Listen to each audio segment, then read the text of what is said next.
안녕하세요. 성광 박사입니다.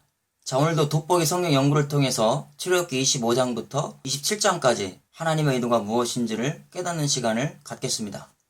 자, 출애굽기 25장부터 27장까지는 성막 제작에 필요한 예물을 드리고 또 성막 제작을 하게 됩니다. 그래서 저와 여러분들이 이 성막 제작에 필요한 것들을 하나님께서 또 요구하시는 것처럼 우리도 하나님 앞에 무엇을 드릴까 고민하는 시간을 갖기를 바랍니다. 자, 출애굽기 25장은 이스라엘 자손들이 명령해서 예물을 가져오라 라고 이야기합니다. 기쁜 마음으로 내는 자가 내게 바치는 모든 것을 너희는 받을지니라 그랬습니다. 자, 우리는 하나님 앞에 헌물을 낼 때 기쁜 마음으로 내야 됩니다. 이스라엘 백성들이 성막을 짓는데 예물을 기쁜 마음으로 드렸습니다. 우리가 헌물을 드릴 때 어떤 사람들은 억지로 드리는 사람이 있습니다. 자, 오늘 이 시간 이 말씀을 통해서 억지로 드릴 것이 아니라 내 마음에 자원하여 드릴 때 하나님께서 우리에게 축복해 주신다라는 것을 기억할 수 있기를 바랍니다. 자, 26장에는 너는 성막을 만들되 가늘게 꼰 배실과 청색, 자색, 홍색 실로 그룹을 정교하게 수놓은 10폭의 휘장을 만들어라 그랬습니다. 자, 우리가 성막에서 휘장이 3개가 있습니다. 동쪽의 문, 그 다음에 성소에 들어가는 휘장문, 지성소에 들어가는 휘장, 이 3개를 다 통과해야만이 법궤 안으로 들어갈 수가 있습니다. 자, 이 모든 것은 바로 예수 그리스도를 상징해주고 있다는 겁니다. 예수 그리스도께서 십자가에 돌아가실 때 이 휘장이 다 찢어졌습니다. 그렇다면 우리가 법궤까지 속죄소까지 들어가려면 동쪽 문부터 이 3개의 문이 다 찢어져야만이 우리가 바로 속죄소 앞까지 갈 수가 있는 겁니다. 자, 출애굽기 27장은 너는 성막의 뜰을 만들지니 남쪽을 향하여 뜰 남쪽에 너비가 100규빗의 세마포 휘장을 쳐라.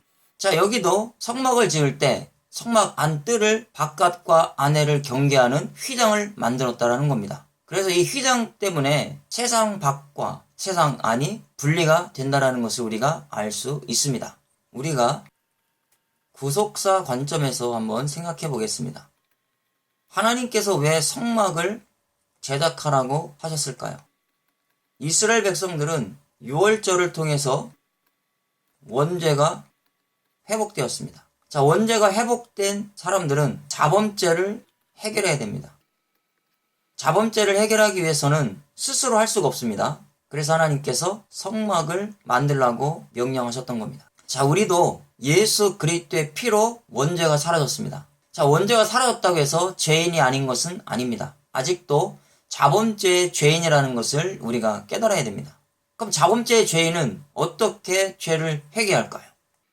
구약의 성막을 지으라고 한 것처럼 우리는 교회를 지어야 됩니다. 근데 이 교회는 유형의 교회가 있고 무형의 교회가 있습니다.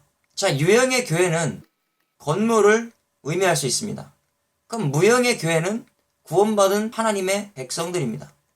하나님께서는 그 백성들의 심령에 임재하시겠다라고 했습니다. 말씀이 육신이 되어 우리 안에 거하신 그 예수 그리스도가 내 안에 계시면 우리는 계속해서 하나님의 복음의 말씀을 듣게 되는 겁니다. 그 복음의 말씀을 통해서 우리는 날마다 새롭게 된다는 것을 기억하셔야 됩니다. 그런데 이렇게 새로워지려면 우리가 또 사람이 모일 수 있는 교회 건물도 필요한 겁니다. 그래서 우리가 주일에 되면 교회에 나가서 하나님의 말씀을 듣고 하나님이 원하시는 바가 무엇인지를 깨닫고 살아가게 된다는 것을 알 수가 있습니다. 우리가 성막은 반드시 필요했다. 광야는 성막이 있어야만이 날마다 그 지었던 자범죄를 해결할 수가 있었던 겁니다. 자, 그러면 우리가 원문을 통해서 확인해 보겠습니다. 자, 예물이라고 하는 단어가 테루마입니다. 자, 이 테루마는 룸이라고 하는 단어에서 왔습니다. 자, 이 룸은 높이다 라는 뜻입니다. 하나님 앞에 성막을 짓기 위해서 드리는 이 모든 예물은 하나님을 높이는 겁니다. 자, 그렇다면 우리가 하나님 앞에 드려지는 모든 헌금은 나를 높이는 것이 아니라 하나님을 높이고 주님을 높인다라는 것을 알 수가 있습니다. 자, 우리가 헌물을 드리지 아니하면 교회가 유지되지 않습니다. 광야교회에서 헌물을 드리지 않았다면 성막을 건축할 수가 없었습니다. 이 사람들은 자원하여 기쁜 마음으로 하나님을 높이기 위하여 드렸다라는 겁니다. 이 시대 우리들도 하나님 앞에 드려지는 모든 헌물은 자원하여 기쁨으로 드릴 때 하나님의 영광이 나타나게 됩니다. 그 다음에 성막을 짓게 된다라는 겁니다. 자, 우리가 아는 것처럼 성막은 이렇게 뜰로 되어 있습니다. 자, 이 뜰에 여기에는 문입니다.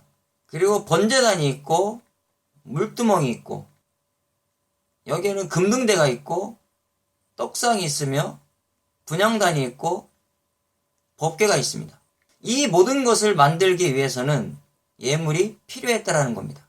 자, 이 전체가 성막이고 여기는 성소입니다. 그래서 이 휘장을 만들려고 했는데 이 휘장은 밖에 있는 것과 안에 있는 것을 구분하기 위해서입니다.